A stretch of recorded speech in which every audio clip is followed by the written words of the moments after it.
আসসালামু আলাইকুম। আমি তুষার ইয়াস ট্যুরিজম হোটেল ম্যানেজমেন্ট ইনস্টিটিউট। আজকে আমাদের সাফিয়া আপু আছেন। ক্রাউন প্লাজা গুলশানে সিলেকশন হয়েছেন ইন্টার্নশিপের জন্য। কি আপু রাগ করেছেন? না ভাইয়া।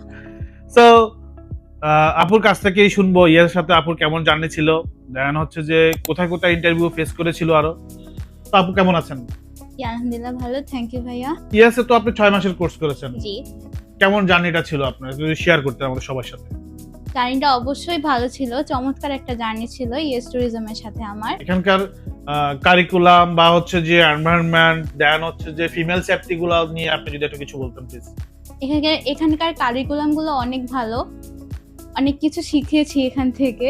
শেফরাও অনেক ভালো ছিলেন। ফিমেল সেফটির দিক থেকে এটা বেস্ট। ফিমেলদের জন্য এখানে রয়েছে আলাদা চেঞ্জিং রুম, ওয়াশরুম অ্যান্ড নামাজের জায়গা। তো ফিমেলদের এখানে কোনো অসুবিধা হওয়ার কথাই না। তো ইয়াং জেনারেশন যারা আছে তাদের উদ্দেশ্যে কিছু বলতে চাচ্ছেন প্লিজ। অবশ্যই ইয়াং জেনারেশন যারা আছে তাদের বলবো এই সেক্টরে আসতে, এখানে ক্লাস করে কোর্স করে এই জিনিসটা সম্পর্কে আরো জানতে। আমি নিজেও এসেছি, আমার ইচ্ছা ছিল যে রান্নার প্রতি প্যাশন ছিল, ওখান থেকে এখানে এসেছি। এখন এটাকে প্রফেশন হিসেবে নেওয়ার অনেক ইচ্ছে হয়েছে এখানে কোর্স করার পরে।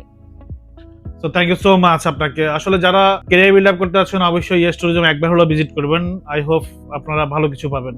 থ্যাংক ইউ সো মাচ আপু, আপনাকে বেস্ট অফ লাক আপনার নেক্সট ক্যারিয়ারের জন্য। সবাইকে শুভকামনা রইল। আসসালামু আলাইকুম।